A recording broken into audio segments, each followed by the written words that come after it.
What's going on, YouTube? PokeMatt here. Today we're going to be discussing the new changes at PSA, and the following information I'm going to give is my opinion, but based on submissions, and I've been submitting since 2018, PSA has changed the way in which they're grading. And I pulled out some of my own slabs here to just show over the years where I think things have changed. So let's look at the Sabrina's Gengar right here.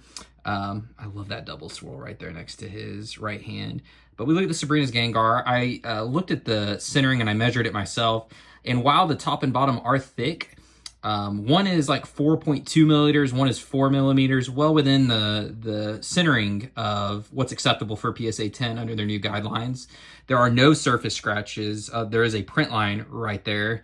But I actually brought out my microscope whenever I was grading this card and looked over the entire surface, and it is just in a immaculate. That is the case right there. I don't know if you can really tell on the camera here. And I didn't think this would get a 10 only because you can see it right here. There is a little bit of whitening on that corner. There is a little bit of whitening there. Obviously, when I zoom in, it's a lot more noticeable. But when you just look back fresh at the card, you don't immediately jump out to it. But really, that's the only thing on this card that you can tell. And so I bring it on a microscope, and yeah, sure enough, there's the whitening there. I bring it up here. There's a whitening here. Now, I thought this might slip by as a PSA 10. You know, maybe 4 years ago, it probably would have been a 10. I was really expecting a PSA 9. My mind was blown when this was a PSA 8. It hurt. I thought there was no way that this would ever be anything less than a 9. And just to show you some other examples of a 9, with this cert number, and just as memory serves, this is graded between late 2022 and early 2023, right after the Poke boom. And right away, let me just get these two cards next to each other here. And I kind of write notes on myself of like why I thought so. Right there, we got that. And here, it's going to be so tough to tell in this, but I'll just do a close-up of this. The centering is obviously, you can tell like on the right here of this card where I have it marked an arrow, like it is not great centering. Like this should never get a 10. And I agree with this. This is more than even 60-40 percentage wise. But if you look at the centering on this guy, I mean, the centering on the Sabrina's Gengar is way better than the Growlithe here.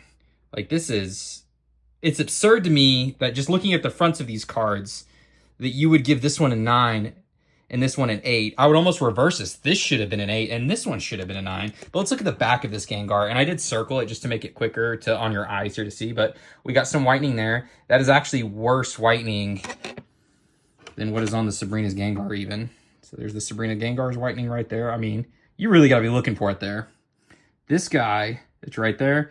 We got some edge wear right there, which did not exist on the Sabrina's Gengar at all. There was no edge wear. And then we got another corner here. And just to give you side by side and look under the microscope here, there's the edge wear on, here's the edge wear on that guy. You can tell the edge wear there, edge wear there, and then edge wear there. There was more edge wear on this Growlithe than there was on this Gengar. And just to give you another side by side here, once again, that's what that corner looked like. And that's what that corner looked like. The corners were better on this 8. The centering is better. The surface is better. Well, the surface is probably about the same. But, you know, just feeling in the moment. But this is a problem. And I pulled out other 9s just to make sure that this Growlithe wasn't an outlier. Maybe it slipped through. But I've just pulled all the 9s that I did on one of my pages here. And, yeah, this is kind of scary going forward with PSA because it's going to devalue older certs if people start to realize what's going on.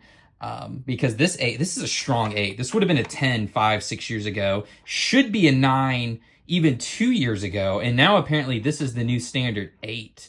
And so it makes me wonder, what does a 10 look like now? And just hesitant to grade. And I just wanted to give you all that heads up. If you were grading a card more to resell or more than just for your collection purposes, now it's probably not a good time to grade until PSA figures out what they're doing, because this is just ridiculous. All right, thank you all, and I hope you have a good rest of your day. I'm going to make another video about the new PSA 9, because apparently this is the new PSA 8. So I'll have a video tonight about the new PSA 9.